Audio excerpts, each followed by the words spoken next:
Philippe, merci d'être au podcast. Ben, merci Olivier, merci de me recevoir.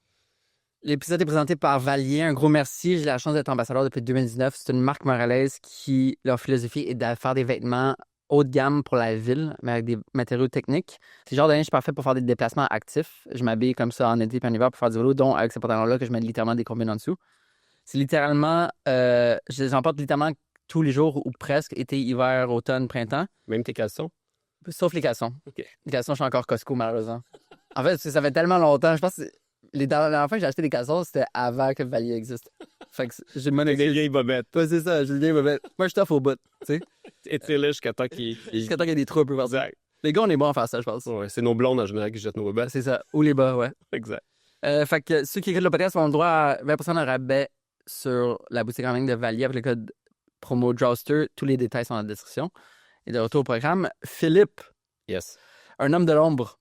Ben, moins cette semaine, mettons. Ouais, c'est ça. Il y a des fois que je sors de ma tanière. Mais là, on va en parler. Mais tu es un homme de l'ombre. Tu as grandement contribué à la culture québécoise et médiatique. La culture médiatique québécoise.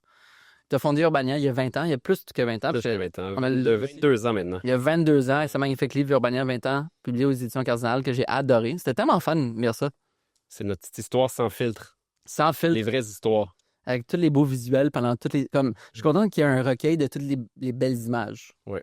Il y en a eu d'autres, là, mais ça, c'est on va dire que c'est un best-of ou en tout cas une sélection. Exact. Mais oui, on a mis au monde beaucoup de créateurs visuels. Beaucoup de stagiaires qui sont devenus des leaders dans leur domaine. Stagiaires ou des gens qui commencent, des gens qui sortaient de l'école, des gens qui n'avaient pas d'expérience à qui on donnait une première chance. Ça, j'ai toujours aimé ça. Dont moi. C'est vrai. J'ai publié ma série Révolution au Liban, la place des femmes dans la Révolution au Liban en 2019 sur Urbania. C'était ta première publication? C'était ma première. Je me souviens pas si c'était ma première. Non, je me souviens pas si c'était ma première. Donc, en tout cas, bref. Ouais, mais je suis passé par les T'es un young gars. gun. T'es un young gun. C'est un young gun. Puis on est ici pour parler d'un rapport que tu as co-présidé. Puis l'affaire, c'est que avec tellement d'invités qui sont investis dans la culture au podcast, on a tellement parlé de comme solutions du climat actuel de la culture au Québec. Puis là, tu as publié un rapport, tu as co-présidé un rapport avec Monique Simard pour le ministre de la Culture, Mathieu Lacombe. Mathieu Lacombe, qui est en gros une analyse de l'industrie présentement. C'est quoi qui se passe? Qu'est-ce qui va pas bien? Qu'est-ce qu'on peut faire de mieux? Puis ce podcast va être un peu différent aux autres parce que je vais quand même beaucoup lire parce qu'il y a justement des recommandations qui sont pertinentes. C'est dense. Ouais, C'est il y a dense. un gros travail qui a été fait. Puis vu qu'on est un podcast, on a le temps de faire ça versus au TV Nouvelles 17h. Oui.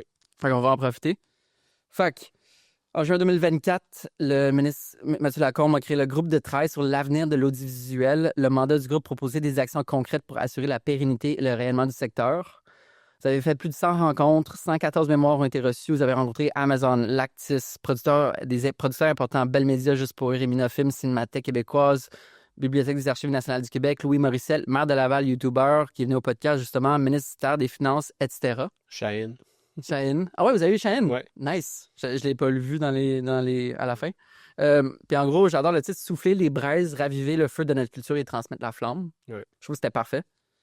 Puis en gros, le constat, c'est que le monde de l'audiovisuel au Québec ne bénéficie pas du même niveau de reconnaissance ou de soutien que d'autres secteurs économiques jugés stratégiques, malgré les 50 000 emplois et 5,4 milliards de dollars de retombées sur l'économie de la province. Ben, en fait, c'est pas tant qu'on trouve qu'il y a pas assez, c'est juste que souvent les gens dépeignent l'argent qui est investi en culture comme, comme si la culture, c'était des quêteurs, puis tout ça, alors qu'il y a d'autres secteurs qui bénéficient d'aide du gouvernement, mais qui sont considérés comme des secteurs stratégiques. Ouais. Alors que nous, ce qu'on prône, c'est qu'on pense que l'audiovisuel est stratégique autant culturellement qu'économiquement. Parce que, tu sais, les personnes qui vont poser de l'asphalte dans la rue, là, ils sont toutes payées par le gouvernement, ultimement. Oui, puis c'est des contrats gouvernementaux, puis on accepte que c'est pour le bien commun, puis qu'effectivement, d'avoir des routes en bon état, ce qui n'est pas tout le temps l'état au Québec, mais c'est bon pour la population. Puis moi, je pense que d'avoir une culture, moi, je trouve que la culture, c'est un peu la nourriture de l'âme, d'une certaine façon. Puis de bien s'alimenter, d'avoir de la nourriture qui vient de la nourriture locale, on va dire. De s'approvisionner localement, c'est bien de manger des citrons qui viennent d'ailleurs, mais de manger des bonnes pommes québécoises, je pense que c'est essentiel. Puis c'est la même chose avec le contenu. Ouais. Puis Puis c'est ça, mais notre mandat qu'on a eu, en fait, c'est vraiment que Mathieu Lacombe, je pense que c'est quelqu'un qui il a 37 ans, c'est quelqu'un qui a des jeunes enfants. Ouais. Il capte, il réalisait des choses, justement, l'impact du numérique. Il le voyait avec ses enfants, la façon que, justement, quand on transmet la culture à notre progéniture, on s'aperçoit que c'est très difficile, tu sais, comment ils sont absorbés par les plateformes américaines, tout ça. Puis pas qu'on veut pas qu'ils consomment ça, mais c'est que nous, en tout cas, moi, j'ai grandi dans un univers où il y avait des postes de télé, on regardait Passe-Partout, on regardait des émissions qui nous ressemblaient, on se voyait. Puis là, c'est sûr qu'il y a une culture YouTube au Québec, il y a des Québécois sur TikTok, mais c'est pas la majorité, tu sais. Alors que quand tu regardais la télé à l'époque, donc il y avait des bonnes chances que si tu regardais la télé québécoise, que tu allais te reconnaître. Il y avait des postes américains, mais tu sais, c'était pas la majorité, c'était pas comme ça que le système était fait. Et donc, il a identifié des failles dans le système, des problèmes, puis il a identifié surtout des conséquences que ça pourrait avoir sur les prochaines générations. Puis nous, notre rôle, c'était de trouver une façon de rééquilibrer tout ça, de trouver une façon d'aller là ou dans les canaux où justement la culture québécoise n'est pas nécessairement soutenue par l'État, où c'est un peu une free-for-all, mais comment on peut aider à soutenir des créateurs qui créent du contenu justement en français dans ces univers-là. Donc, c'était vraiment une réflexion, un peu une mise à plat où on regarde le cinéma, la télévision, puis tout l'audiovisuel au sens large, puis on dit comment on peut soutenir la culture québécoise de façon transversale pour se donner une espèce d'élan pour justement que les prochaines générations puissent faire comme « Wow, il s'est passé quelque chose. En 2025, ce groupe de travail-là a fait des recommandations, puis ça a un impact. Ça a changé la trajectoire du Québec. Rien de moins. » Moi, je pense que ça va changer la trajectoire. J'espère. On va en parler là. C'est sûr que j'ai passé un an de ma vie à travailler là-dessus. C'était pas juste pour livrer un document puis qu'il soit tabletté puis que ça finisse comme ça. Ouais. J'ai pas arrêté de mettre toutes mes énergies dans ma compagnie pendant tout ce temps-là. Je l'ai fait pour le bien commun. J'espère vraiment que ça va avoir un impact. Pour tes enfants. Pour mes enfants, pour la société, pour ma compagnie, pour tout. Je veux vraiment, je dis souvent que j'ai fait ce mandat-là pour 3 raisons. Je l'ai fait, oui, comme entrepreneur, parce que c'est comme ça que je gagne ma vie à faire du contenu, mais je l'ai fait aussi comme citoyen. Je pense que c'est important, mais je l'ai fait aussi comme père, effectivement. Mon fils, il vient de commencer l'université en télévision, il va être réalisateur. Ben, j'aimerais ça qu'ils disent, c'est un secteur dans lequel je peux travailler puis gagner ma vie dans ma langue. Il l'a-tu lu? J'ai envoyé, j'ai dit là, ça serait un peu gênant que tu ailles à l'école puis que les gens disent hey, ton père a travaillé là-dessus puis tu n'as aucune idée de quoi il parle. Fait que voilà. Il trouvait qu'il y avait beaucoup de texte. Hein? Peut-être que tu vas être obligé de le lire à l'université. Il est mieux. En tout cas, ou avant. J'aimerais mieux qu'il le lise pour son propre plaisir. Puis la contrainte que vous aviez, c'est que vous n'avez pas le droit de demander plus d'argent. Non. Dans le sens où vous avez une enveloppe budgétaire fixe. 1,60 milliard quelques millions. Ouais, voilà. Fait que ça, c'est une contrainte importante à savoir du rapport. Ouais. C'était quoi ta réaction quand tu étais approché la première fois? En fait, pour être bien franc, moi, chaque année, l'Association des Québécoises des producteurs médiatiques, la QPM, organise un congrès. Puis, il y avait Mathieu Lacombe qui était venu parler. C'était en mai 2024. Donc, il explique un peu sa vision des choses. Je fais comme, OK, il est bright, il cherche. J'avais déjà entendu parler, mais j'étais comme, OK, il voit un peu venir les problèmes. C'est la première fois que j'entendais comme un ministre qui met le doigt sur des enjeux qui me préoccupent depuis 10 ans, et plus, c'est pas plus. Et puis, à un moment donné, il dit, là, j'ai envie de mettre en place un groupe de travail qui va réfléchir à ça. Si on avait une page blanche à l'ère numérique, comment on designerait le système de soutien au Québec? J'ai fait comme, oh my God. Et puis, par un heureux hasard, quelques semaines avant, quelqu'un m'avait donné les contacts du chef de cabinet du ministre de la Culture. Et là, j'ai écrit à son chef de cabinet. J'ai dit, écoute, je viens d'entendre le ministre dire qu'il veut mettre en place un groupe de travail. Je fais juste lever ma main. Ça m'intéresse de contribuer, peu importe la façon. Wow. Je suis allé rencontrer le chef de cabinet. J'ai dit, regarde, ça fait 25 ans que je suis entrepreneur. J'ai lancé un média. Je fais de la production télé. J'ai un média en ligne. J'ai des chaînes YouTube. Je produis du contenu. Je connais les modèles d'affaires. Je connais la production. Je connais les enjeux. Je suis en France. Pas que je suis allé braguer, mais je suis juste allé dire, genre, je pense que j'ai quand même une vue assez 360 sur ce qui se passe en ce moment. Ouais. Je suis aussi un père de famille, je suis quelqu'un qui est préoccupé par la culture québécoise. Fait que j'ai dit, genre, je veux contribuer. J'ai juste comme levé la main en disant, j'ai envie. Puis après ça, écoute, j'ai reçu un coup de fil quelques semaines plus tard. Et puis là, ils m'ont dit, veux-tu co-présider le travail avec Monique Simard, Monique que je connaissais. Mais j'étais surpris parce que là, moi, je me suis dit, convoquez-moi 2-3 réunions, puis je vais aller dire ce que je pense. Je pensais pas que j'aurais la responsabilité de capitaine. Oui, mais de co-capitaine, mais tu sais, j'ai parlé à mon associé Raphaël, j'en ai parlé à ma blonde, j'ai dit, bon, est-ce que c'est une bonne idée, je devrais-tu y aller? Puis tout le monde m'a dit, ben oui, là, ça passe pas 10 fois dans une vie, une occasion comme ça. Fait que je l'ai fait un peu sans savoir. Moi, j'avais jamais fait ça, là, donner mon temps. J'ai fait plein de meetings, puis des comités à la SODEC, puis des trucs comme ça, où justement, tu sais, j'ai contribué, entre guillemets, là, mais vraiment, comme mettre 100% de mon énergie là-dessus pendant une période de temps déterminée, j'avais jamais fait ça. Puis c'est ça, c'est exigeant quand même. Ça... Le peuple t'en remercie. Ben écoute, et t'en remerciera. Ben merci, puis je l'ai fait pour le peuple. Fait que j'apprécie la reconnaissance. Malgré toute ton expérience dans l'écosystème audiovisuel, quel pourcentage de l'écosystème comprenais-tu pas?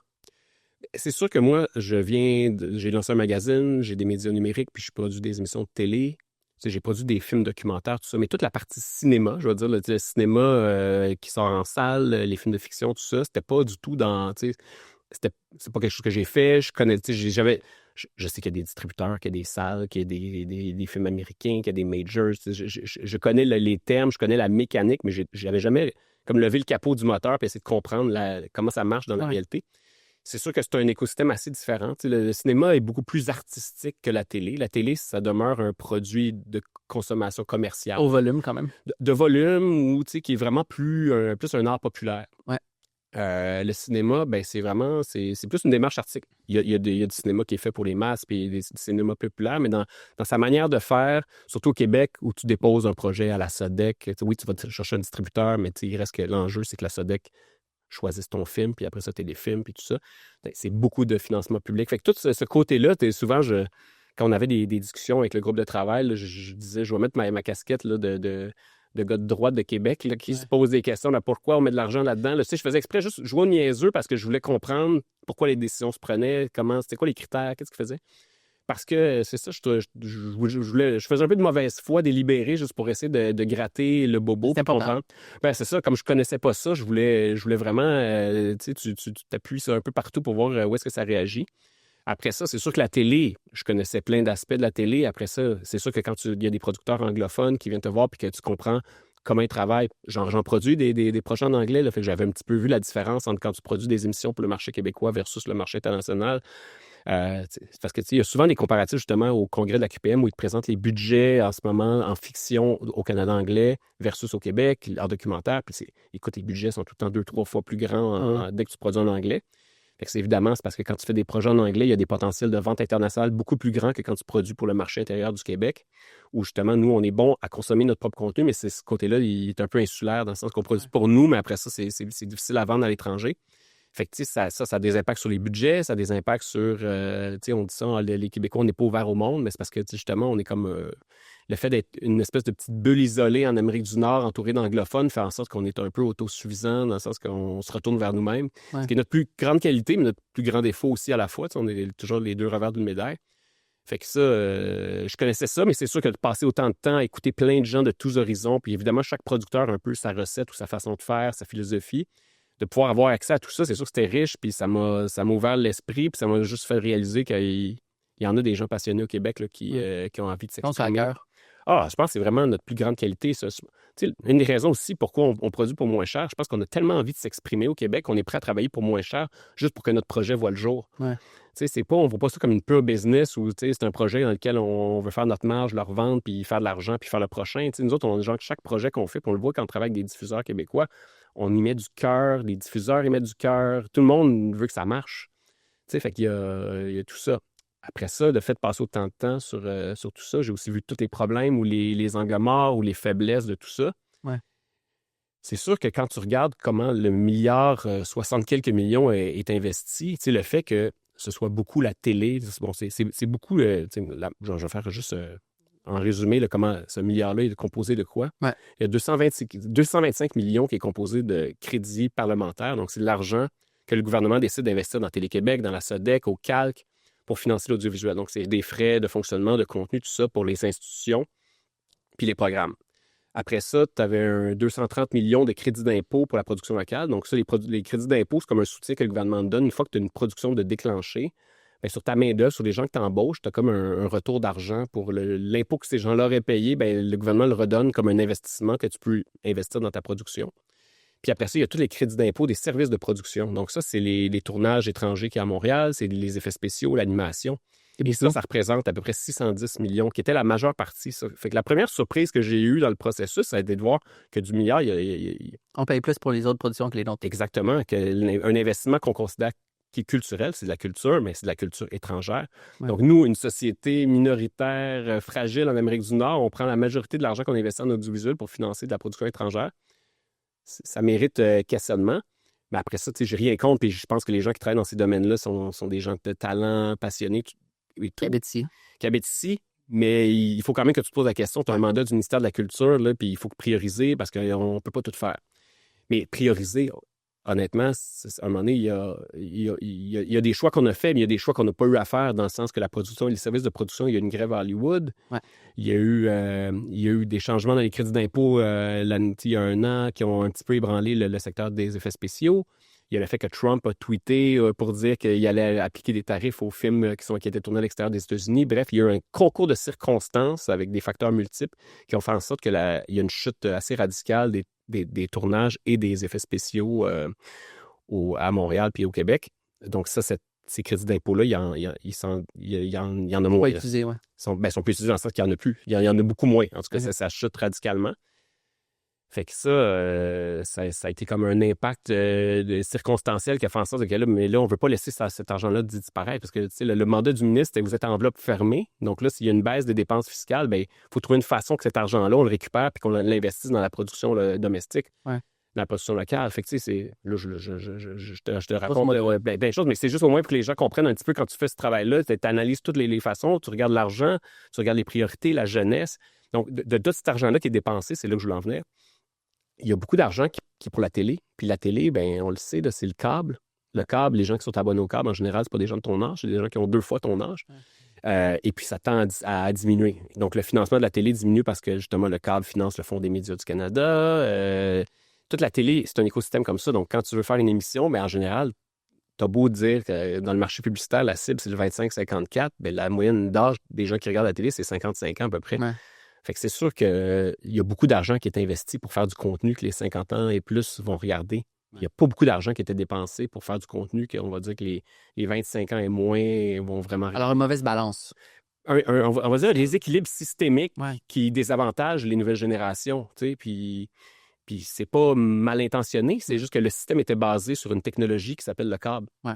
Fait que là, c'est ça qu'il fallait brasser, tu sais. On va parler justement de la taxe Internet. Ouais. C'était quoi ta plus grande surprise? C'est ce que je viens de dire, je pense. C'est vraiment de voir, qu'il y avait beaucoup d'argent investi pour soutenir le contenu étranger. Puis quand tu regardes vraiment, il n'y a pas vraiment personne au gouvernement qui peut te dire combien d'argent est investi pour les tels créneaux d'âge, tel créneau d'âge. Il n'y a personne qui décortique. Mais quand tu regardes, là, genre, le portrait global, tu t'aperçois qu'il y a un rééquilibre à faire. Puis c'est vraiment ça qu'on a essayé de faire. On le dit au début de notre rapport qu'on fait un manifeste pour la jeunesse. On a un a-priori. Ça, c'est pas juste nous, là, c'était dans la commande du ministre. Il nous a dit, là, regardez les jeunes, c'était pour lui, il y a comme 1000 mots jeunes soulignés en jaune. On a compris le message. Moi, j'étais déjà très sensible à ça. Fait que c'est sûr que dans le rapport, il y a vraiment un axe. On s'est dit, notre étoile polaire, en fait, c'est de trouver... Il y a des systèmes, par exemple, où dans les pays scandinaves, ils disent on met le public au cœur du système. Donc, c'est vraiment le public. On fait un système autour de ce que le public veut voir. Pas pour que ce soit commercial, mais c'est comme philosophique. Ils disent en France, par exemple, c'est les créateurs qui sont au centre. Au UK, c'est les entreprises, puis c'est la business. Nous autres, on s'est dit, le cœur de ce qu'on veut faire, c'est un lien affectif entre le public puis les créateurs. C'est retisser ce lien-là, s'assurer que les nouvelles générations vont avoir cette envie-là puis cette sensibilité-là à développer un lien affectif avec les créateurs d'ici. Plutôt que juste suivre beaucoup de YouTubers d'étrangers puis d'être dans une espèce de dynamique où finalement, du contenu québécois, c'est du contenu comme d'autres. Des fois, quand même, que tu t'imagines que le contenu québécois est un peu moins bon que celui que tu vois ailleurs. On s'est dit, non, faut vraiment que on a un a priori positif pour notre propre culture, puis qu'on rende notre culture cool, que ce soit vraiment...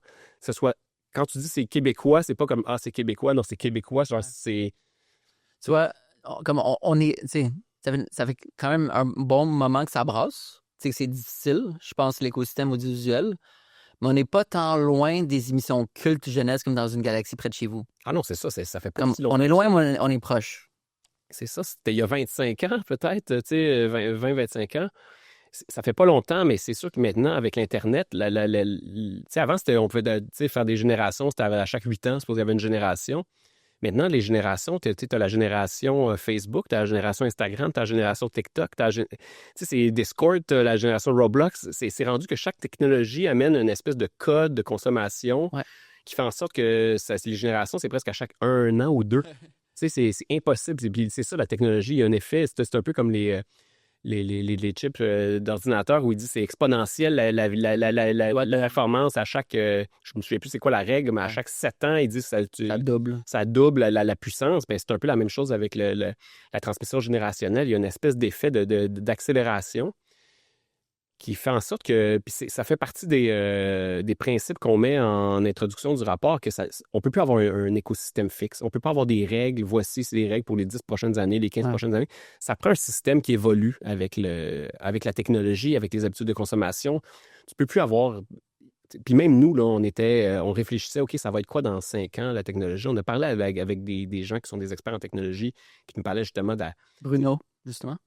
Bruno. Oui, Bruno, il est venu nous parler spécialement d'intelligence artificielle, mais il y a Suzanne Lamar, qui est une femme, une avocate, qui était spécialisée justement en transmission. Elle nous parlait des satellites, de comment justement toute la fibre optique, éventuellement, ben, ça va peut-être se migrer vers les satellites.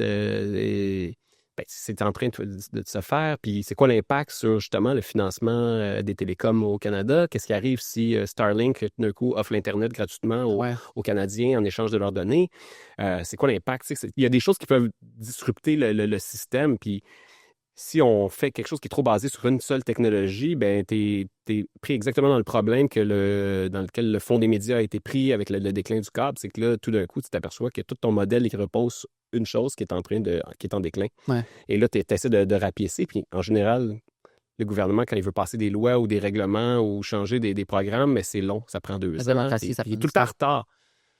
Bref, quand on regarde tout ça, ça nous prenait un système qui évolue avec la technologie et les habitudes des gens. Ouais. OK, je vais résumer, je vais faire de mon mieux pour résumer un peu le rapport, parce que je trouve que c'est important pour tout le monde qui ne l'ont pas lu. J'ai fait la faveur au monde de le lire. L'idée, c'était que la pression est extérieure. Ouais. C'est les géants du web américains, notamment les plateformes américaines. Donc, formant une coalition, un sentiment d'unité.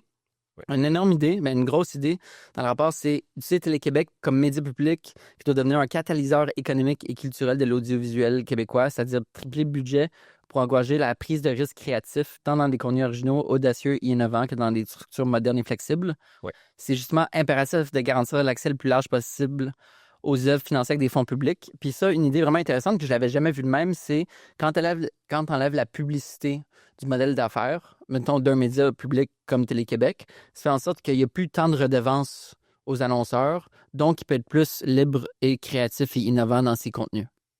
Ben, c'est l'impératif de la publicité. La publicité fait en sorte que tu dois garantir des audiences minimum à ton client. T'sais, quand tu vends une publicité, tu dis, bon, ça va être vu par 50 000 personnes, 100 000, 1 million. Ce qui fait que, justement, tu as une pression publicitaire. C'est le cas à TVA, c'est le cas même à Radio-Canada. C'est une des récriminations, justement, de Pierre-Carl Péladeau, c'est que le fait qu'il soit en compétition avec Radio-Canada, qui est financé par le gouvernement, ben, il dit c'est pourquoi un média public compétitionne un média privé. Puis même moi, avec Urbania, des fois, quand je compétitionne comme des médias publics, c'est comme un combat inégal. Puis dans un cas comme ça, où on dit vraiment que le but, c'est que de rejoindre le plus d'audience possible, puis ça, c'est le phénomène qui a été la conséquence de l'Internet, c'est la fragmentation des audiences. Avant, tout le monde regardait la télé le lundi soir à 8 heures. Ben, maintenant, tout le monde regarde son téléphone à toute heure du jour, à tout moment, dans le métro, partout. Tout le monde regarde son contenu, sa chaîne YouTube. Fait que là, il y a vraiment un phénomène comme ça.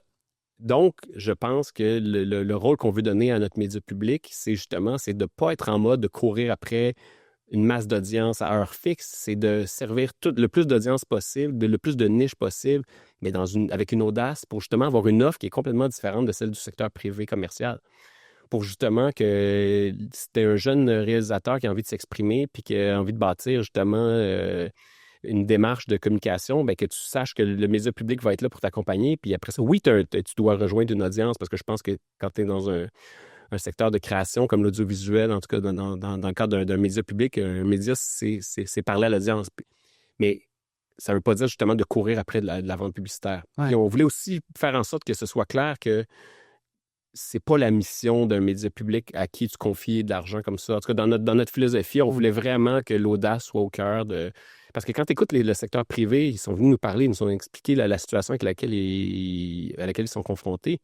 Il y a des baisses de ventes publicitaires. Donc, eux autres, ils sont tout le temps en train de trouver une idée qui va rejoindre 1 million de personnes. C'est la nature même de TVA. En bas d'1 million de personnes sont déçues chez TVA. Fait que c'est sûr qu'eux autres, quand ils vendent la pub, là, puis c'est leur premier critère, c'est que ça rejoigne une large auditoire. Avec un média public, je pense que ton premier critère, c'est la pertinence culturelle. Puis après ça, oui, il faut travailler pour rejoindre des audiences, mais il faut y aller dans... Tu sais, c'est ça, il faut trouver une façon. Puis tout notre travail, ça a été de trouver un équilibre dans l'écosystème. Tu sais, on voulait un rapport rassembleur. On voulait pas, tu sais, on voulait être affirmé et avoir une vision forte, mais on voulait pas un rapport qui jette le bébé. Qui condamne, qui jette le bébé avec l'eau du bain, puis qui dit ça c'est bien, ça c'est pas bien. Je pense que tout le monde a son rôle. C'est ça un écosystème. C'est un écosystème où tu as plein de choses différentes, des parties prenantes différentes qui dépendent un peu des uns des autres, mais qui ont chacun leur rôle défini dans l'écosystème. Puis là, en ce moment, l'écosystème est un peu débalancé pour plein de raisons. En particulier parce qu'il y a un poisson étranger qui a sauté dans la mare qui s'appelle les plateformes américaines. Les carpes asiatiques. Les carpes asiatiques, américaines, des carpes asiatiques chinoises, avec TikTok, Instagram, YouTube, puis Netflix, qui viennent un peu manger ce sont des gros prédateurs. Ouais. Un des messages que tu disais, quand on disait aux gens du secteur, c'est que là, en ce moment, la chicane entre nous autres, c'est pas le temps. Là. Ouais. Je pense que c'était normal quand tu avais TVA contre Bell ou TVA contre Radio. Tu sais, c'était correct pour le passé. Je pense que ça a été correct. Mais en ce moment, c'est fini. Là. Je pense que retournons-nous, serrons-nous les coudes, puis faisons en sorte que ce combat-là, on le mène tous ensemble. Tu vois, je pense pendant 2-3 épisodes de podcast avec des invités différents, dont Émile Leroy, que j'ai eu, le YouTuber que j'ai eu récemment, j'ai partagé mon amour pour Télé-Québec, puis à quel point c'est un média qui manque d'amour profondément. Que, tu sais, le contenu il est gratuit, il est accessible, il est là, mais que, mettons concrètement, l'app sur Chromecast, que j'imagine beaucoup de personnes écoutent sur leur télé intelligente, est défaillante. Tu sais, juste trouver où rechercher, c'est difficile. Bref, il y a des problèmes à ce niveau-là. Mais en même temps, on réfléchissait justement à, je sais pas si c'était sur le podcast ou à l'extérieur du podcast avec Émile Leroy, c'est tellement cool que, moi, je suis un énorme fan de YouTube, tu sais, je paye pour YouTube Premium, puis j'adore que le contenu vienne à moi, puis je suis content quand le contenu de Télé-Québec vient à moi sur YouTube, mais justement, je réfléchissais à voix haute à quel point comme ça c'est rentable ou pas, dans le sens où, me semble, logiquement, leur logique, ça serait de ramener les gens vers Télé-Québec, mais si tu enlèves les revenus publicitaires, justement, ils n'ont plus ce besoin nécessairement de tout le temps ramener tout à l'app et au site web.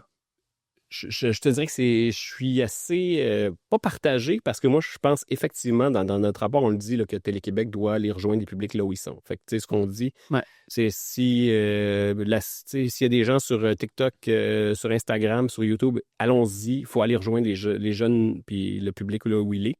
Cela dit, je pense que philosophiquement puis à moyen long terme, je pense que le but d'un média public, c'est pas de nourrir des plateformes américaines. Cela dit, je pense qu'ultimement, il faut voir ça, tu sais, en marketing, ils appellent ça l'entonnoir d'acquisition, tu as la notoriété, tu as la considération puis la conversion, qui sont les 3 étapes de quand tu veux attraper un client pour y vendre quelque chose. Mais supposons que le but d'un média, c'est d'avoir une relation directe avec l'audience. Parce que, tu sais, moi, je l'ai vécu, par exemple, avec Urbania, nous, quand la loi C-18 a été passée et que Meta a décidé de ne pas se conformer à la loi puis de juste bloquer nos canaux de diffusion, donc bloquer notre compte Instagram, notre compte Facebook, où soudainement, c'est comme si on t'enlève le canal de distribution que tu avais et tu t'aperçois, finalement, la relation avec l'audience, c'est pas moi qui l'avais, c'était Meta. J'avais beau avoir un compte avec plein d'abonnés, le jour où Meta décide de te le fermer, t'es comme, il faut que je reparte à zéro. Et là, évidemment, nous autres, on s'est reviré de bord, puis on s'est mis à développer les abonnés, les infolettes, les envois par SMS. On a vraiment repensé notre stratégie de distribution, mais ça nous a pris cette claque sur la gueule-là pour réaliser que si on ne détient pas la relation avec l'audience, mais on est à la merci d'une plateforme, d'un algorithme, de décisions qui ne se passent pas au Québec. Fait que, tu sais, on mentionne parfois la souveraineté numérique dans le rapport. On parle beaucoup de souveraineté culturelle, là, qui est la capacité d'être maître d'œuvre de nos histoires. Il y a la souveraineté numérique qui est maître d'œuvre de nos plateformes. Puis ça, au Québec, on le voit, là, on héberge nos données médicales sur des serveurs de Microsoft ou d'Amazon. On met nos contenus sur YouTube. Ça fait une juste balance, j'imagine. Bien, c'est ça. Je pense qu'en ce moment, l'urgence, c'est de rejoindre le public. Mais à terme, je pense que c'est important que Télé-Québec ait une plateforme de la même qualité que Netflix, puis que l'expérience soit aussi agréable puis bonne, puis que Télé-Québec puisse savoir qui regarde quoi, puis d'avoir une relation. Puis s'ils veulent te dire, toi, regarde, tu as regardé telle série, je pense que tu adorerais telle autre série, c'est bien que ce soit Télé-Québec qui détienne cet algorithme-là puis cette relation-là avec toi. Puis une des bonnes idées, justement, dans le rapport, c'est d'avoir un agrégateur neutre, c'est-à-dire un site neutre sur lequel tu vas tout le temps, puis tu écris une production québécoise, soit un film ou une série, puis ça t'amène vers la plateforme. T'aimes ça, t'as pas besoin de chercher d'une plateforme à l'autre. En fait, on cherchait, il y a beaucoup de gens qui sont venus nous voir pour nous dire sur les téléconnectés en ce moment, pourquoi les applications de de chaînes québécoises ne sont pas pré-téléchargées ou quoi. Puis là, je pense que Mathieu Lacombe a déposé une loi sur la découvrabilité. Il propose des choses dans ce sens-là, surtout pour les médias publics, tout ça. Mais on s'est dit, regarde, je pense que la solution, c'est pas d'avoir 42 onglets avec les 42 chaînes québécoises sur les téléconnectés et juste créer plus de confusion. Je pense que le but, c'est que les gens aient un point de chute. Puis en plus, là, les gens ont dit, pourquoi il n'y a pas juste une plateforme avec tous les produits québécois? Honnêtement, demander à Bell, à Québécois, à Radio-Canada, Télé-Québec, TV5, tout le monde de travailler ensemble, qui ont chacun des modèles d'affaires différents. Ouais. C'est un peu un casse-tête. Puis je pense qu'à un moment donné, on voulait être pragmatique aussi. Donc, on s'est dit, pourquoi on fait... Puis il y a un modèle aux Pays-Bas qui s'appelle NLZ, qui date d'une dizaine d'années, où justement, ils ont fait une espèce de vitrine promotionnelle où tu as tous les contenus nouveaux, des archives, tout ça, du pays, qui sont éditorialisés, donc qui sont mis de l'avant de façon neutre. Il n'y a pas un que le dessus sur l'autre. Oui, ouais. Mais ça fait en sorte que c'est une espèce de vitrine nationale. Puis on s'est dit que c'est ça qui serait bien, que sur toutes les télés connectées au Québec, sur l'eau, puis il y a au moins une belle vitrine du meilleur des contenus québécois qui est éditorialisé de façon neutre, puis peut-être en fonction que tu as du ciblage. Ils savent que toi, tu as tel âge, puis que tu consommes tel type de contenu, mais que peut-être qu'ils adaptent l'offre en fonction de ce que tu consommes déjà. Ben, c'est ça qu'on a imaginé. Après ça pourrait être un site web, ça pourrait être plein de choses, mais dans notre tête, c'est vraiment parti de... Simplifier l'expérience. Ben, surtout, c'est vraiment parti de la réflexion pour les télés connectées. Puis, parce qu'on a discuté, est-ce qu'on propose une plateforme unique? Puis évidemment, il y a des gens qui nous l'ont proposé dans les mémoires.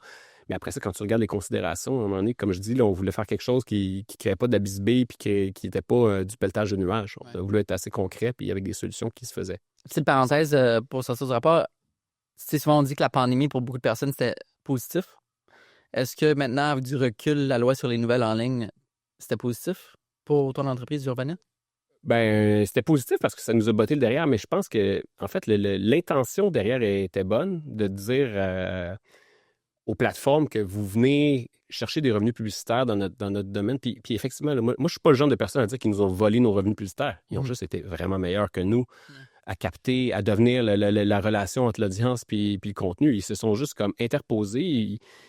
Honnêtement, on peut reprocher beaucoup de choses à Meta, mais c'est une sacrée machine de distribution de contenu. Là. Ils ont vraiment su bien capter les choses. Après ça, est-ce que les valeurs de Mark Zuckerberg, je les partage?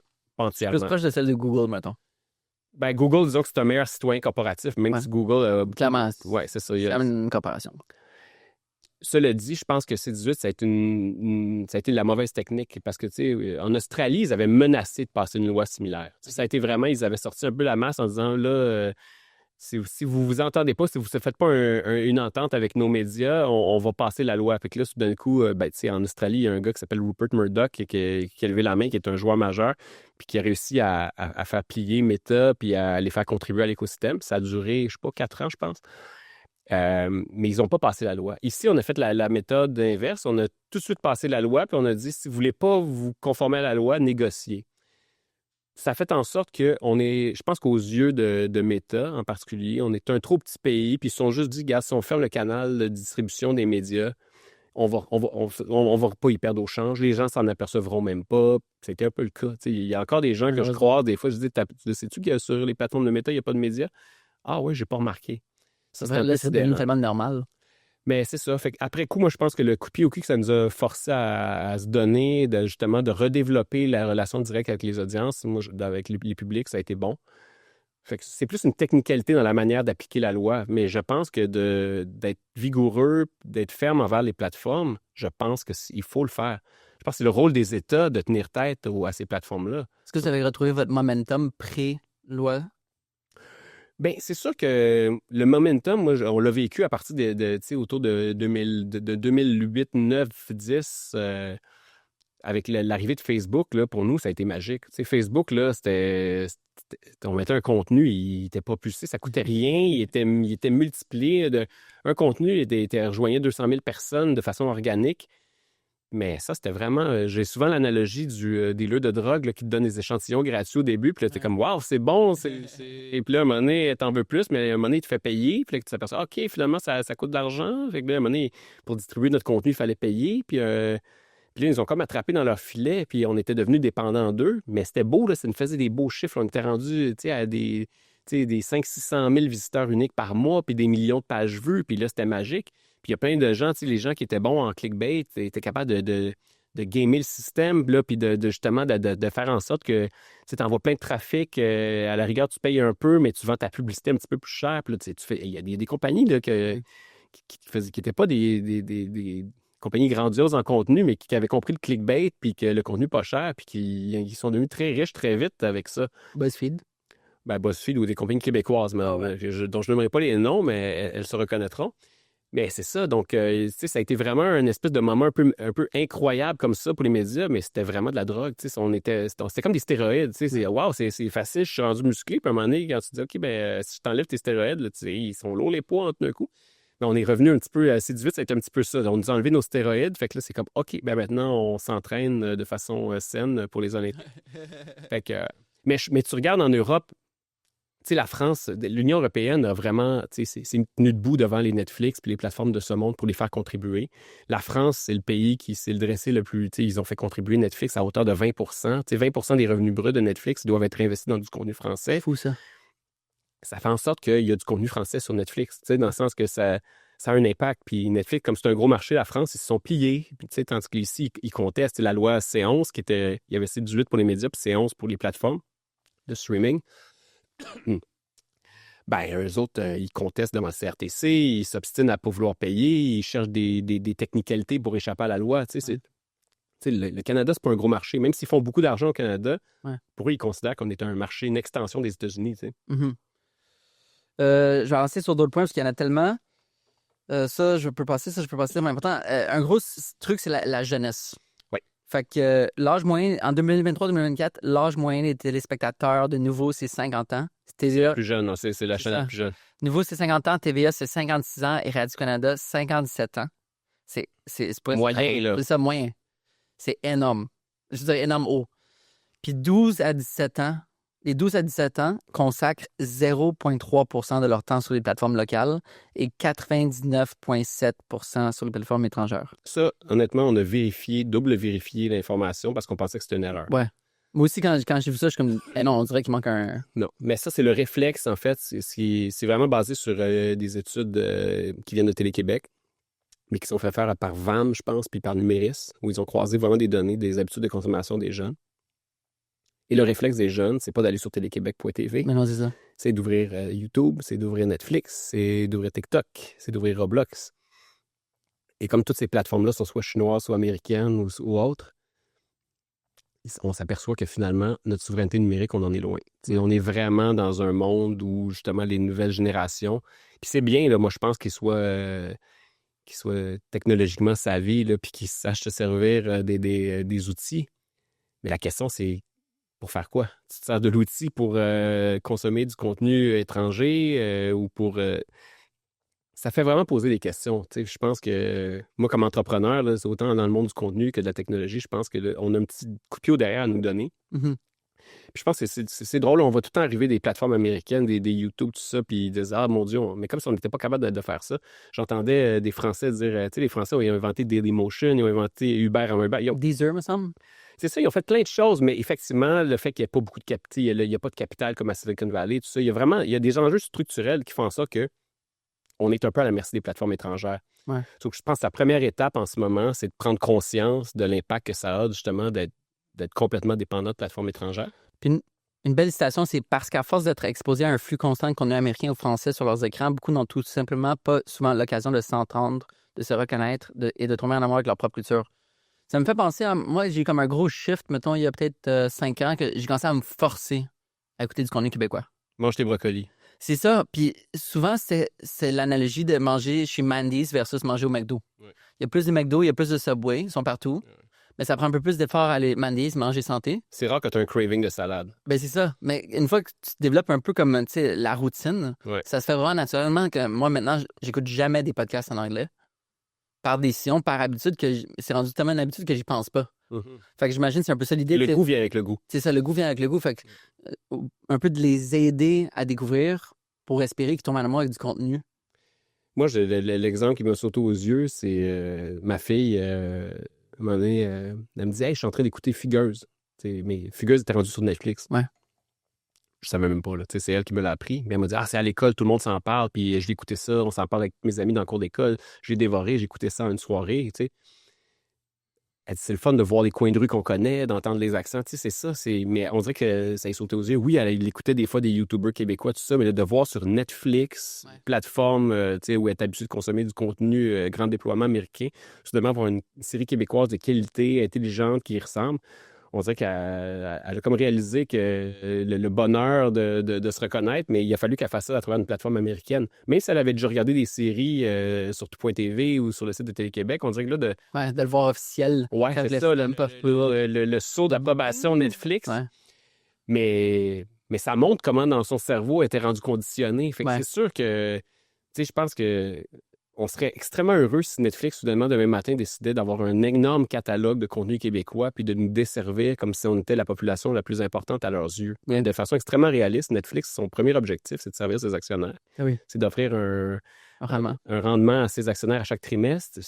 Puis ils regardent, eux autres, la planète entière, puis ils regardent leur marché où ils ont besoin de croître, puis ils regardent des populations en bas de 100 millions de personnes. Ils considèrent que c'est anecdotique. Ouais. Fait que c'est là, à un moment donné, je pense qu'il faut vraiment prendre conscience de tout ça, là, que si on se met à la merci de décisions comme ça qui se prennent à l'extérieur par des gens pour qui on n'est pas dans leur top 3 de priorité, ben si on n'est pas une priorité pour les autres, il faut qu'on le soit pour nous-mêmes. Vous dites notamment une plus grande offre de contenu pour les jeunes publics diversifiés adaptés à leur code, l'instauration d'une politique québécoise d'éducation à l'image, c'est-à-dire des cours à l'école pour justement inciter les jeunes à avoir une plus grande sensibilité artistique, pensée critique, une plus grande culture médiatique et des compétences numériques, que l'audiovisuel ne soit plus seulement un vecteur de divertissement dans les écoles, mais aussi un puissant levier pédagogique, donc former les enseignants à justement mieux transmettre la culture et faire des évaluations des réflexions basées sur le contenu. Puis, c'est ça. Que les productions jeunesse ne soient pas seulement une niche ou un créneau d'audience, c'est un investissement structurant, un peu comme les Ramdam de ce monde, les Passe-Partout, les Dans une galaxie près de chez vous, qu'on parle encore, puis il y a encore des événements qui se passent littéralement. Dans une galaxie près de chez vous pour célébrer et qui sont donnés après. Bien sur Crave. Puis... C'est ça. Les gens capotent. Un gros truc que je sais qu'il y a beaucoup de personnes qui vont être contentes, c'est les nouveaux formats numériques, c'est-à-dire l'intégration des formats natifs numériques dans les programmes de financement, notamment du calque. Et de la SODEC. Et de la SODEC. Le balado, la création pour les plateformes, pour les contenus justement natifs pour les plateformes numériques. Donc ça, c'est super. Mettons, je vais pouvoir littéralement appliquer pour ce podcast, éventuellement. Fait que, ça, c'est énorme. On n'a pas encore on n'a pas défini les règles précises. Ça va être à la SODEC de le faire. Mais c'est sûr que nous, on dit, ben oui, il faut être là. Il faut exister là. On dirait que c'est juste comme se fermer les yeux. Oui, puis tu sais, il y a d'autres pays qui l'ont fait. Le CNC en France, qui est l'équivalent de la SODEC, a des programmes pour les talents depuis une dizaine d'années. Le Fonds des médias du Canada a même lancé un programme pilote FMC Talent il y a 3 ans, je pense, où il y a justement quelques créateurs québécois, mais c'était vraiment un programme pilote minime. Nous, on veut vraiment... C'est parce que souvent, ils appliquent des règles un peu ça prend un budget formaté télé. Ils overkill un petit peu, là, c'est un petit peu...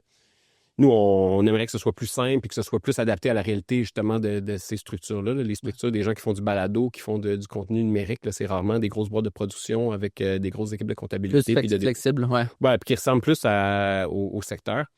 Mais le contenu jeunesse, c'est quand tu disais... quand il y a un des graphiques qu'on présente quand on fait l'état des lieux au début du rapport, c'est la baisse de la production jeunesse. C'est des émissions comme Ramdam ou toutes les émissions de Destin aux jeunes. Mais non, mais on a tous grandi en regardant des émissions. Moi, je regardais, on venait de l'école, puis il y avait Ouattatata, puis c'est ça qu'on regardait. Mais tu sais, la chute est vertigineuse. Youpa a fermé, Vrac a fermé. Mammouth essaie de faire un retour. Oui, mais Mammouth, c'était une émission, c'était un gala, c'était une fois par année. C'était pas comme c'était pas comme une habitude quotidienne pour les jeunes. Mais le volume de production jeunesse, tu regardes la courbe, là, ça chutait de façon radicale parce que justement, il y avait plus d'endroits de diffuseurs. Il y avait aussi le fait que justement puis ça, c'est des effets plus commerciaux, que tu peux pas mettre de la publicité sur les contenus destinés aux jeunes de moins de 14 ans. Il y avait vraiment il y avait beaucoup de phénomènes circonstanciels qui ont fait que ça a chuté, mais là, ça, qu'est-ce qu'on fait? C'était un petit peu ça le défi auquel on était confrontés. Fait que il fallait faire quelque chose. Puis nous, ce qu'on a identifié, en fait, c'est que ce qu'on a appelé les jeunes publics, c'est le 2-24 ans ou le 0-24 ans. On s'est dit, nous, on veut faire une intervention massive. On veut vraiment donner une priorité autant à la SODEC qu'à notre média public. Donc, les deux institutions principales auxquelles on confie des rôles dans ce qu'on propose, c'est que ce soit une priorité pour eux, les jeunes publics de 0 à 24 ans. Qu'il faut vraiment que, tu sais, à la SODEC... Les accroches jeunes. qu'ils accrochent jeunes, mais qu'à la SODEC, supposons, on propose que dans tous les budgets de contenu, que 30% soient consacrés avec une cible 0-24 ans en tête, pour justement que ça devienne une priorité, que c'est pas juste, ah oui, il faut, tu sais, qu'on dit que ce soit pas juste un créneau d'audience, là, tu dis, ah, bon, on les dessert comme les autres. Non, non. C'est comme un jardin où tu as oublié d'ensemencer. Fait que t'es comme, hey, si on n'ensemence pas, ben, on n'aura pas de récolte dans 3 ans. C'est vrai, ça. C'est la même chose avec la transmission culturelle puis le contenu. C'est que si on ne prépare pas, si on ne développe pas le goût de ces jeunes publics-là, ben, ça ne se fera pas. Et puis l'intervention par l'école, ça, c'est quelque chose qui est revenu beaucoup dans les mémoires qu'on a reçues déjà. C'est une des choses que le plus souvent, c'est que pourquoi on n'intègre pas l'audiovisuel dans le cursus scolaire? Dans les pays, je suis désolé, c'est toujours les pays scandinaves, mais la France, c'est particulièrement ces pays-là qu'on a observés, l'Europe puis les pays du Nord. Puis l'éducation à l'image fait partie du cursus scolaire.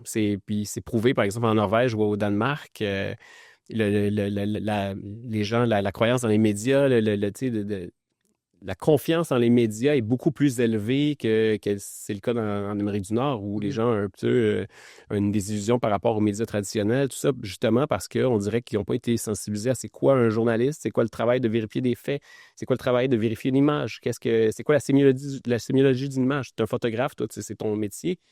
Tu as un cadre, ça veut dire quelque chose. Quand tu cadres une image, tu as un langage. Ouais. Puis ce langage-là, souvent, on prend pour acquis que c'est comme un langage inné. Mais non, c'est pas un langage inné. Tu sais, toi, tu es sensible à ça, puis moi aussi. Mais je pense qu'il y a plein de gens qui se posent pas la question, qui regardent une image, puis qui apprennent pour ce qu'elle est, mais se poser la question, qu'est-ce que ça veut dire? Pourquoi dans le journal, ou pourquoi sur les réseaux sociaux, l'image de telle personne est présentée de telle façon? Les médias choisissent ces images pour une raison. Tu veux communiquer quelque chose, il y a un choix. Quand tu fais un film, ben, la façon où tu places la caméra, à quel point tu sers mais ça, c'est... Il faut apprendre ça de la même façon que tu apprends l'alphabet puis la grammaire. Ouais. Puis de nos jours, on a tous des téléphones, la plupart de nos communications, on les fait à travers des interfaces visuelles. Si tu ne deviens pas lettré en images, ben tu es handicapé, en fait. Tu es comme un analphabète visuel. Fait que ça, je pense que les jeunes doivent apprendre à lire des images.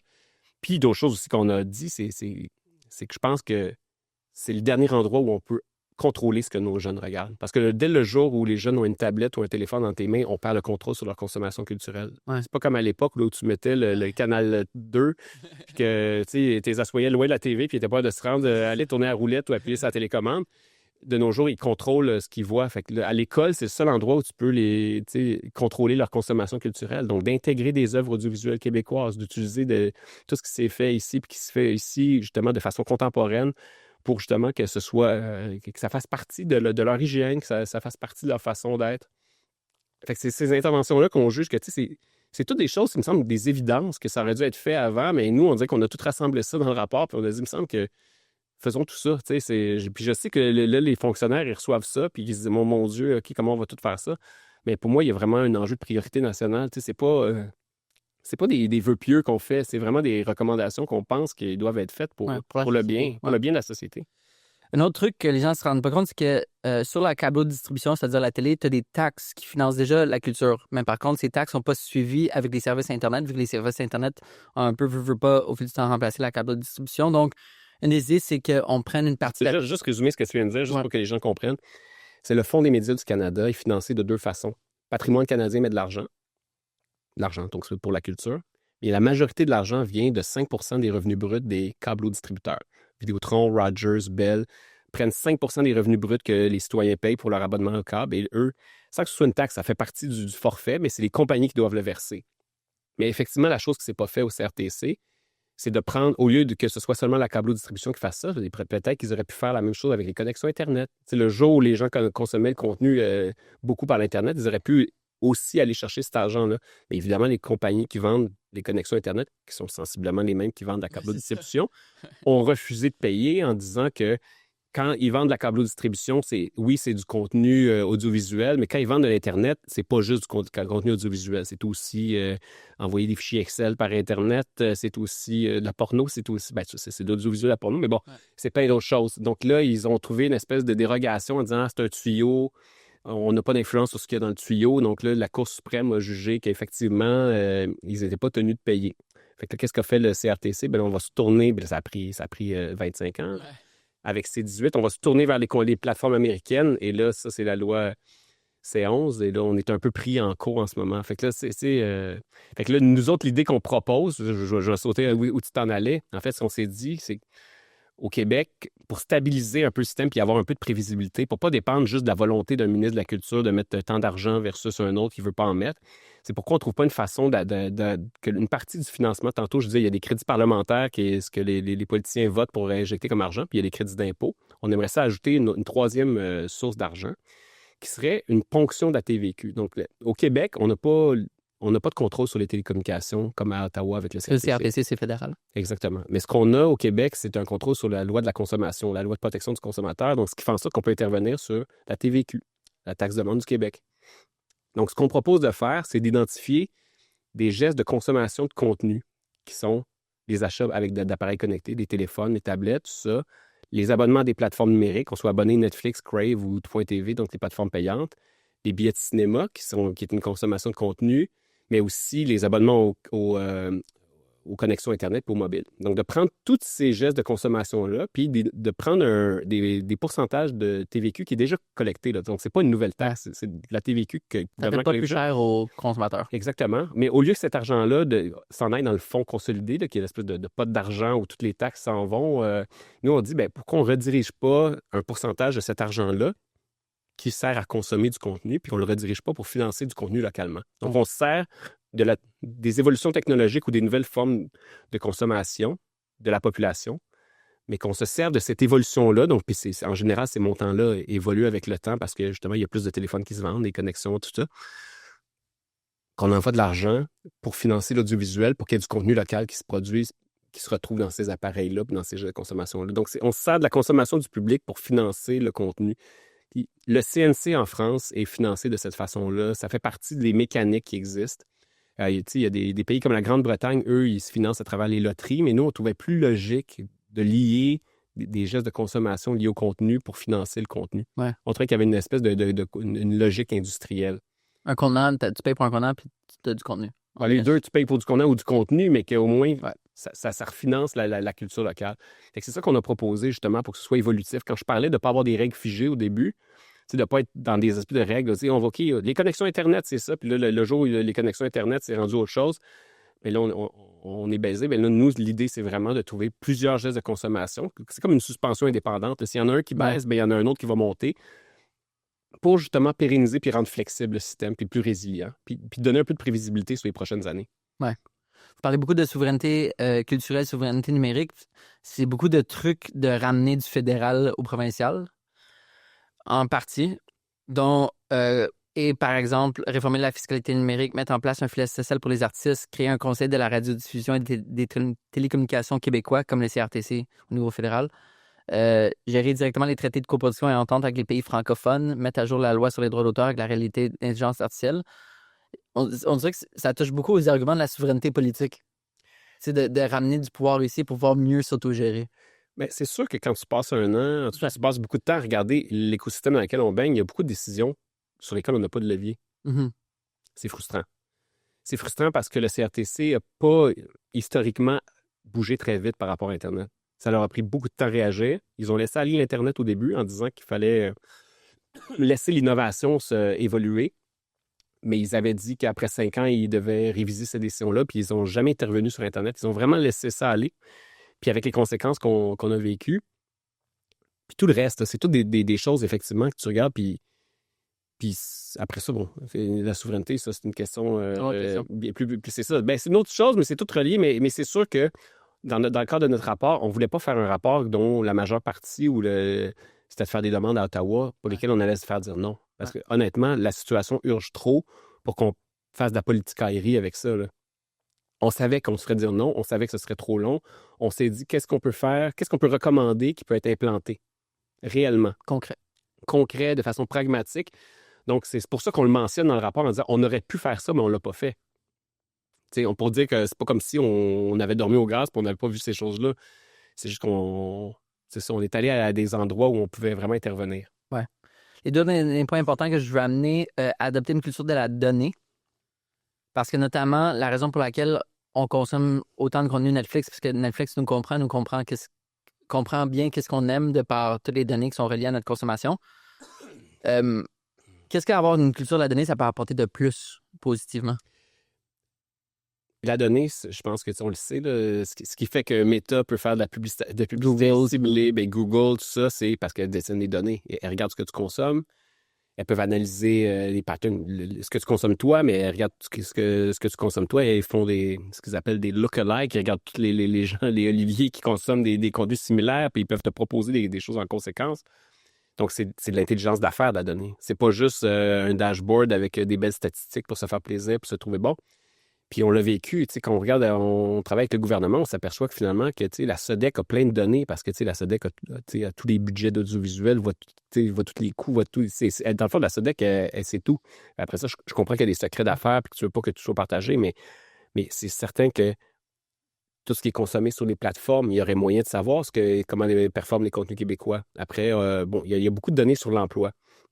L'observatoire du secteur publie chaque année des données sur l'emploi, sur le volume de production, tout ça. Donc, il y a des données qui sont documentées, mais il y a plein de données qui sont dans des tiroirs ou dans des fichiers PDF.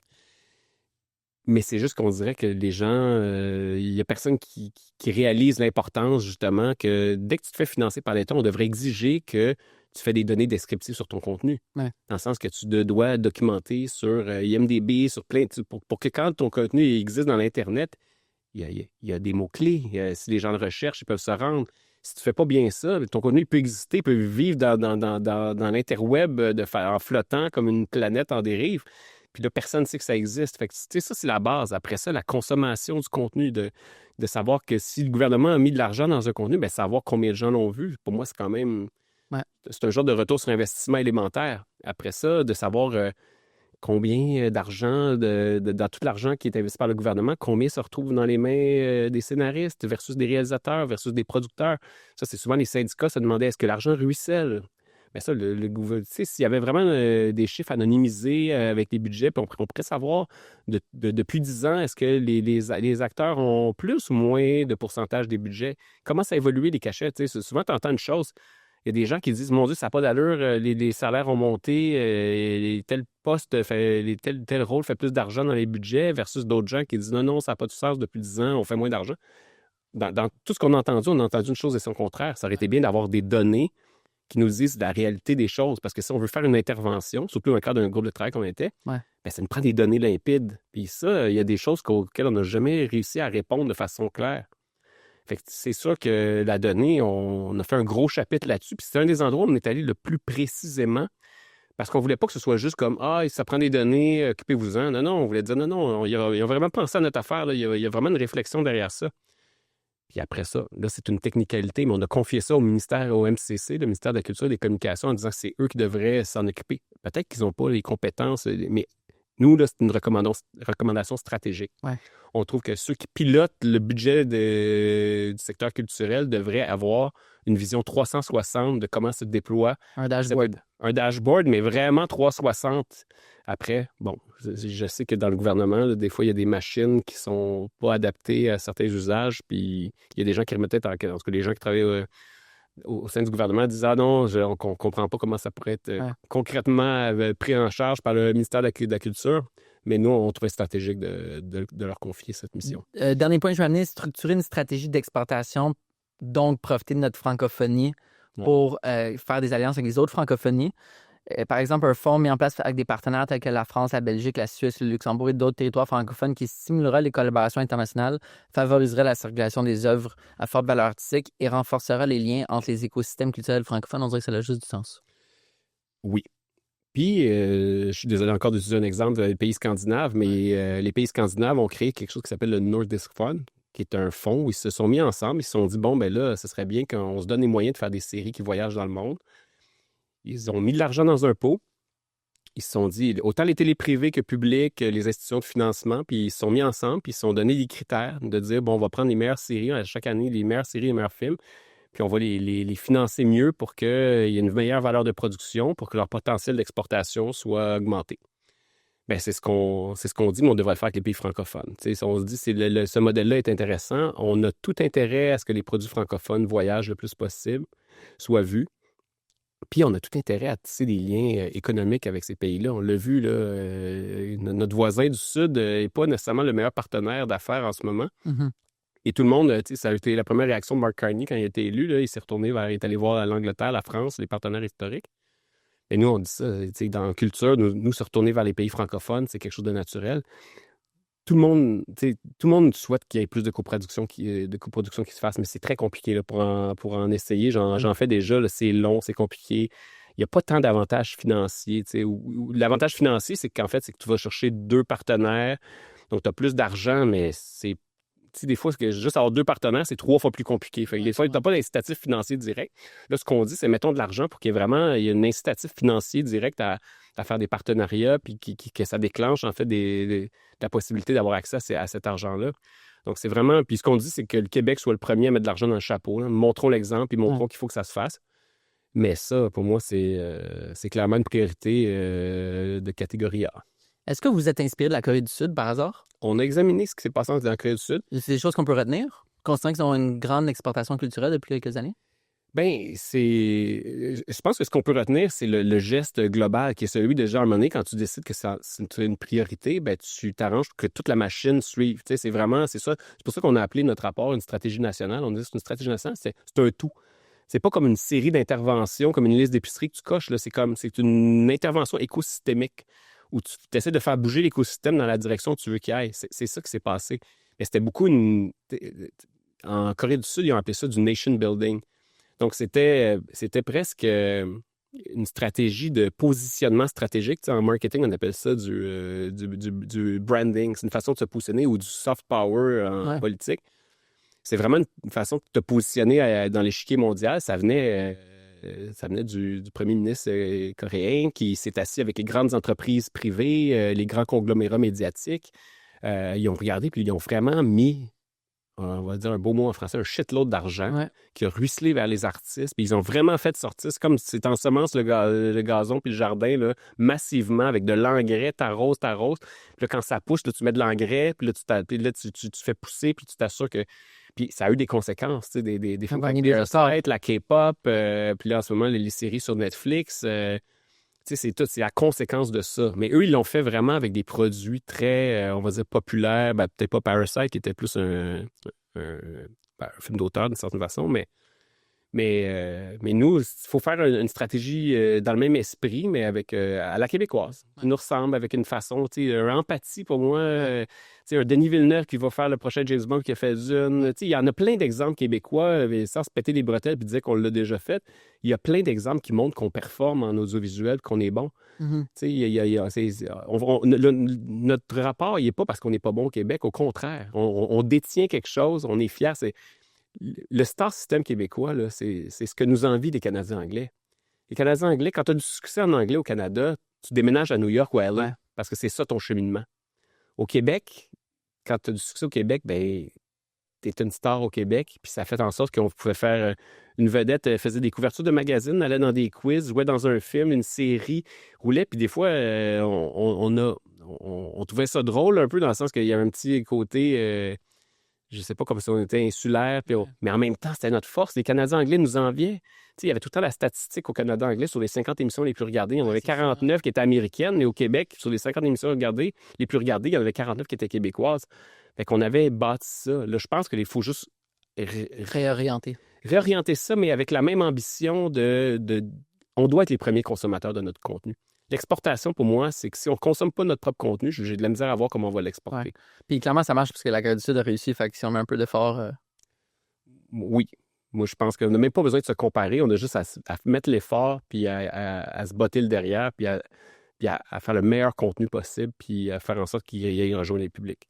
Moi, une idée que j'ai partagée notamment à Émilie Perrault, que je crois que ça devrait être une idée comme nationale, c'est le mois de novembre.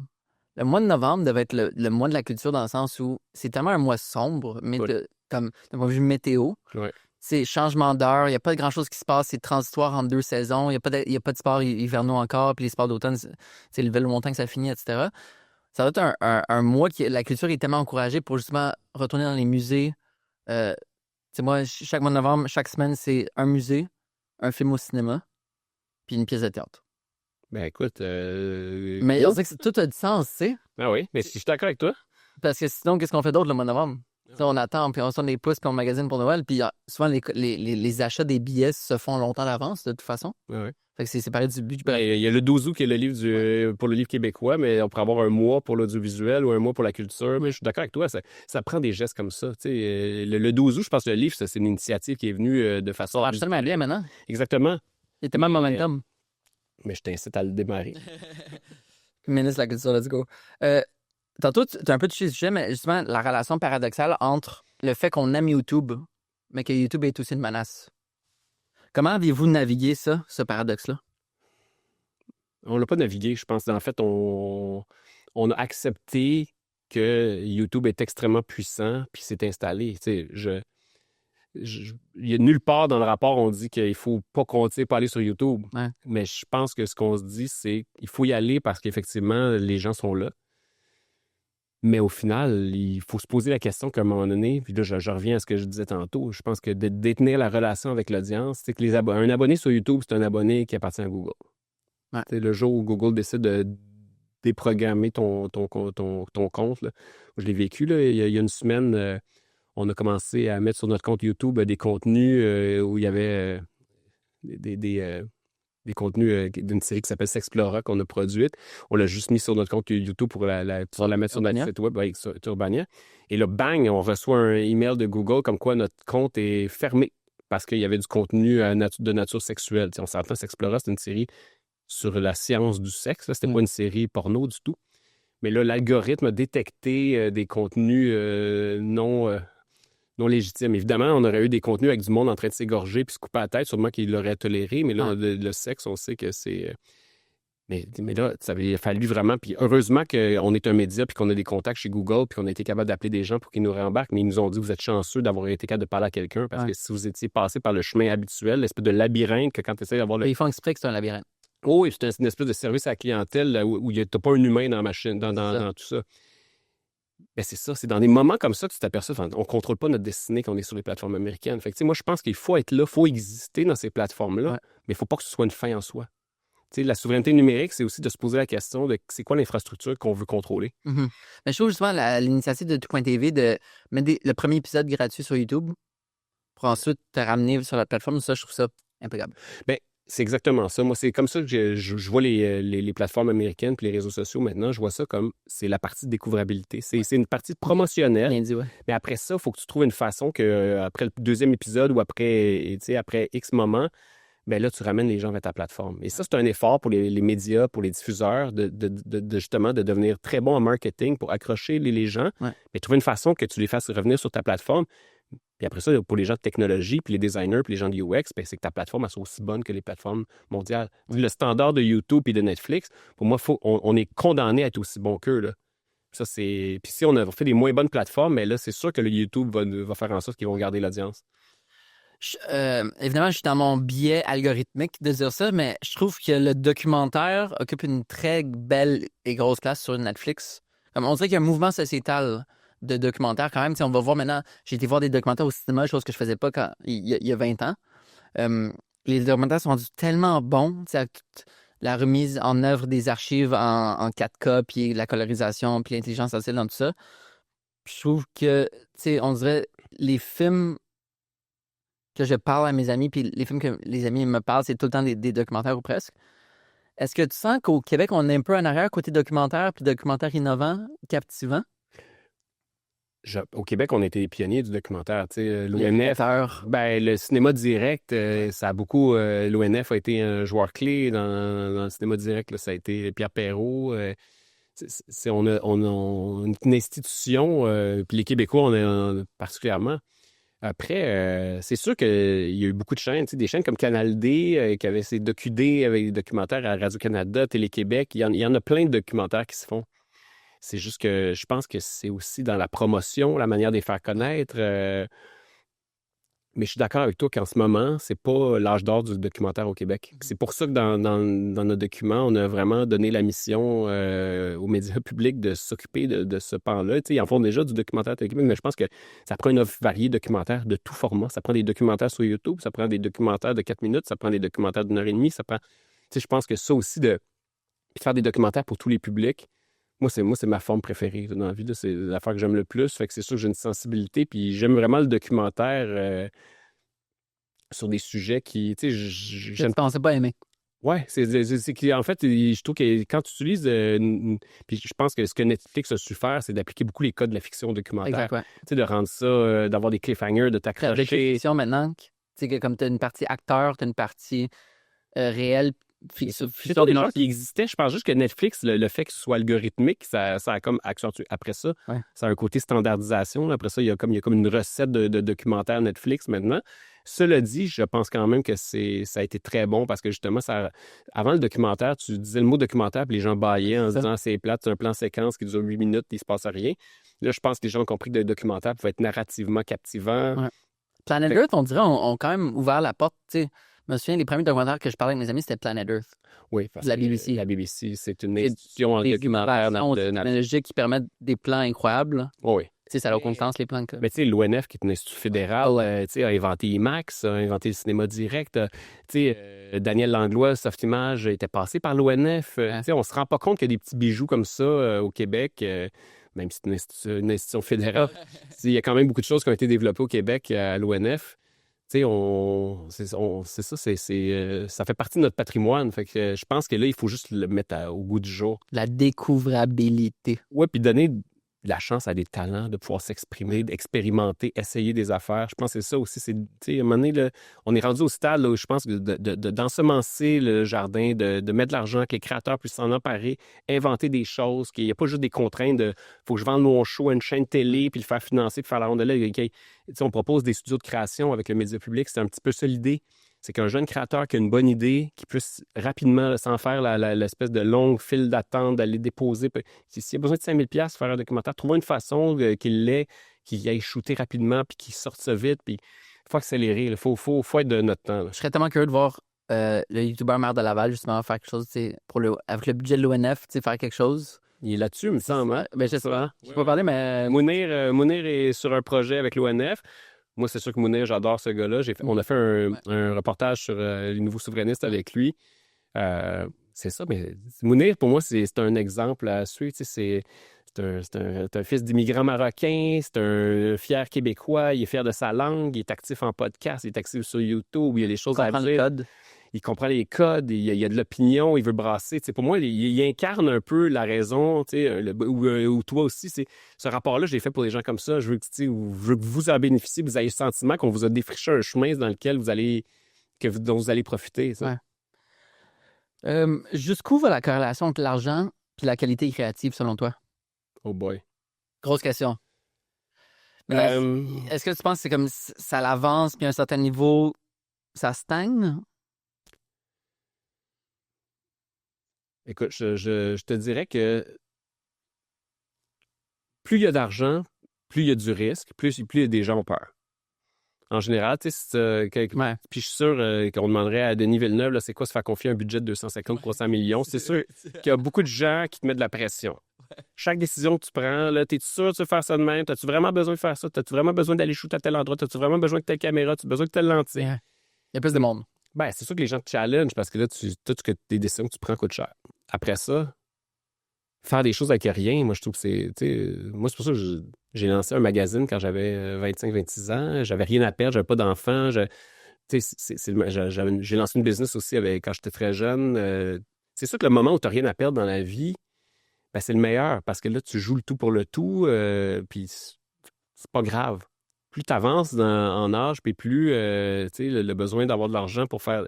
Après ça, avoir des moyens pour créer, ça, je pense qu'à un moment donné, ça, c'est juste... Il y a une espèce d'équilibre, entre être trop gâté puis passer. Ouais. Mais je pense pour commencer de ne pas avoir d'argent, je trouve que c'est normal. Surtout en création, c'est presque une barrière à l'entrée. Ouais, c'est vrai. T'es-tu assez motivé pour le faire par toi-même? C'est vrai. Puis ça, pour moi, c'est comme la première étape. Après ça, on peut t'aider. Je pense qu'à un moment donné, moi, ça a été ça dans mon cheminement au début. Je prenais mes profits de mes projets commerciaux, je dépensais à faire un magazine, puis je les faisais avec les moyens du bord, puis je le faisais juste parce que j'avais envie de faire ça. Je faisais des nuits blanches, puis je mettais toute mon énergie. Puis si j'avais pas fait ça, il n'y en aurait pas eu de magazine. Si j'avais attendu une subvention ou un mécène, ça ne serait jamais arrivé.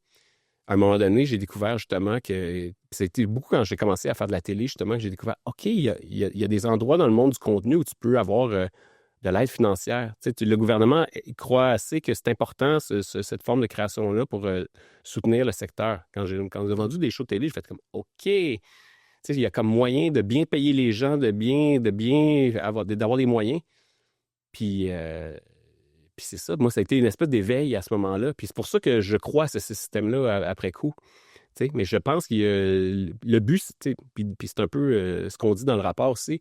Le but, ce serait le fun d'avoir les budgets des anglophones. Ce serait bien là, si on arrivait à ça. Ouais. Mais si on veut être réaliste, là, on est une population de 9 millions au Québec. On produit déjà beaucoup pour la quantité de gens qu'on est. Je pense que d'avoir assez d'argent pour qu'on puisse faire nos idées adéquatement, mais qu'on travaille à la hauteur de nos moyens. Après ça, si on va aller travailler à Hollywood comme Denis Villeneuve, mais Denis Villeneuve, il s'est rendu à Hollywood parce qu'il a fait 32 jours sur Terre, puis Maelstrom, puis il a fait des courts-métrages, puis il a fait la course Destination Monde. Tout son apprentissage, quand il faisait la course Destination Monde, là, il n'y avait pas de gros budget. Là. Denis, il avait une caméra, puis il envoyait des tapes à Montréal. Quand il a fait 32 jours sur Terre, c'était financé par la SODEC puis Téléfilm, mais c'était des budgets à hauteur du Québec. Et il a appris son métier comme ça, puis je pense que n'eût été de ça, il ne se serait pas rendu où il est. Là, je sais pas qu'est-ce qu'il préfère. Là, sûrement où il est rendu, quand tu es rendu à piloter des Formule 1, sûrement que c'est dur de revenir à 9 anneaux 5 rouillé. Ouais.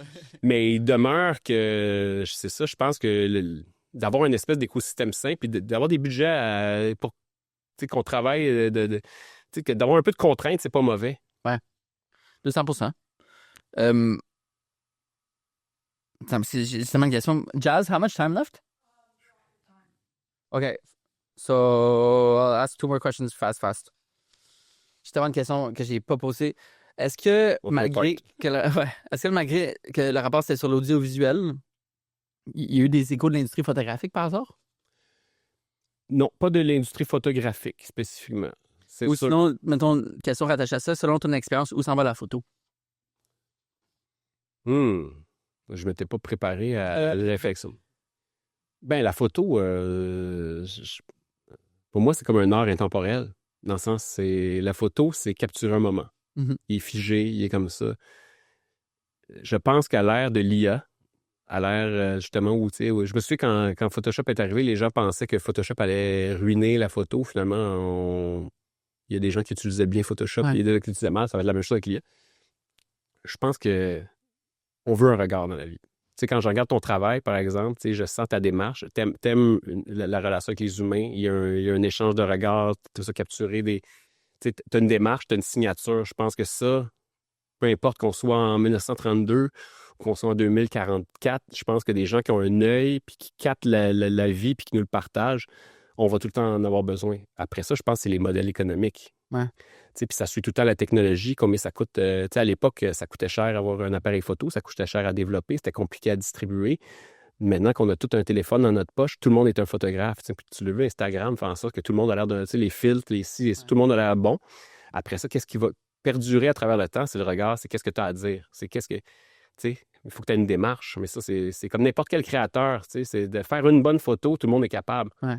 Faire des bonnes photos dans le temps avec une cohérence de regard, ça, c'est là que tu es un artiste ou avec un regard singulier ou pas. Mm-hmm. Fait que, honnêtement, je répondrais pas du tout à ta question, mais je pense que où s'en va la photo, il y aura tout le temps besoin de créateurs. Après ça, est-ce que les gens vont être prêts à payer 20 000 $ par photo comme ça a déjà été le cas ou tout ça? Après ça, honnêtement, j'ai pas vraiment de réponse sur les modèles économiques de la photo. Ça, c'est vraiment le genre de choses qui est en bouleversement comme tout le reste. Là. Ouais. Dernière question. Avec toutes les connaissances que tu as apprises pour le rapport, comment vas-tu changer le futur d'Urbania? Ou la direction? Je sais pas si ça a changé la direction. J'ai passé 1 an à confier les rênes de l'entreprise à mon associé. Fait que c'est sûr que ça m'a forcé à un certain lâcher-prise puis à faire je faisais déjà confiance. Mais là, j'étais vraiment moins là. Je ne pouvais pas mettre mon cerveau à 2 places à 100% en même temps. Passer 1 an à regarder, on a dit on cherchait des solutions, mais à regarder tout le danger, la fragilité d'un écosystème, ça m'a juste dit qu'il faut être plus ambitieux. On est condamné à être bon au Québec parce que c'est ça qui fait en sorte qu'on existe, qu'on crie notre existence au monde.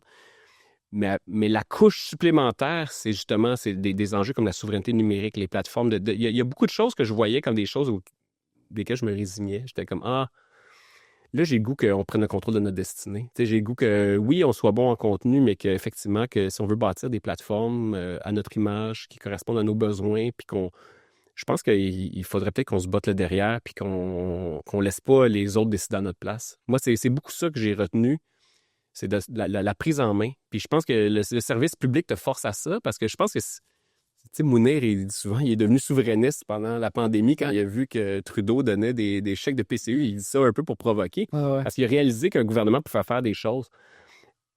Notre rapport n'a pas été encore mis en branle, là, mais j'ai le sentiment que quand tu fais quelque chose comme ça, puis là, j'ai vu un petit peu la réception du secteur, puis c'était bien accueilli de Pierre-Carl Péladeau au syndicat en passant par les organisations professionnelles. Je me dis, dans le fond, OK, ben c'est possible de mobiliser une population puis de faire en sorte que... Un projet de société. Ouais. Je pense que c'est vraiment... c'est là que je me dis que c'est ça notre rôle de... Avec Urbania, ça a toujours été un projet de société. On a toujours voulu envoyer un signal, puis donner une espèce de dose d'espoir, puis célébrer les humains, puis rendre l'ordinaire extraordinaire. Mais là, je pense qu'il y a peut-être une coche de plus que je soupçonnais même pas qu'on pourrait peut-être pousser. Là. C'est fou que tu disais, parce que on assiste souvent à Urbania à justement la prise de risque, de faire des shoots ambitieux. Je pense au cover de Richard Martineau avec les flèches. Il y a tellement de moments. Une des questions que j'allais poser, c'était est-ce qu'il y a des trucs que tu regrettes d'avoir été trop loin? Mais c'est drôle que tu dises j'ai pas été assez loin encore. Non, je pense que le but de... Tu le sais, comme créateur, à un moment donné, je pense que le but, c'est d'avoir un impact. Puis je pense que plus tu pousses... Puis des fois, tu pousses trop, là, tu sais. Il y a des choses que, j'ai faites, je ne referais pas nécessairement de la même façon, mais de tout le temps essayer de bouger les choses plus loin, de pousser le plus loin possible. Je pense que c'est ça, c'est à ça que ça sert, la création dans la vie. Là. C'est pas de faire des choses confortables qui sont juste belles. Le but, c'est de faire des choses qui nous rendent un peu, qui nous font peur. Moi, j'ai tout le temps le sentiment, si je fais un projet puis j'ai pas la chienne, j'ai dit, OK, j'ai pas poussé assez loin. Ouais. Faut que j'aille peur, faut que j'aille le sentiment. Même ce rapport-là, oui, là, il rencontre un certain consensus, mais avant de le sortir, j'étais comme, hey, c'était-tu de la merde qu'on vient de faire? C'est-tu assez audacieux? Ouais. Ça va-tu, on va-tu fâcher trop de monde? Je me suis posé vraiment la question si on...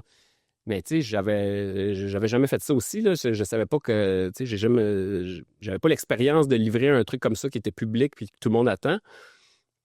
Mais c'est la même chose, un média, t'es dans l'espace public puis ton rôle, c'est de pousser la machine puis d'influencer le monde dans la meilleure des façons. Ouais. Merci Philippe pour toutes ces réflexions intensives de par un rapport intensif aussi, mais qui est hautement essentiel. Ben, merci de cette conversation. Puis j'aurais adoré parler plus d'Urbania, parce que j'ai plein de questions, mais on est limité dans le temps. Fait qu'il faut respirer ça. Mais merci pour tout ce que tu as fait pour la culture, autant dans le passé que dans le présent, puis dans le futur. Parce que ça va être beau de voir les risques. On a besoin de toi aussi, hein? Il Ouais. faut que tu nous aides à pousser tout ça. C'est un écosystème. Exact. Merci.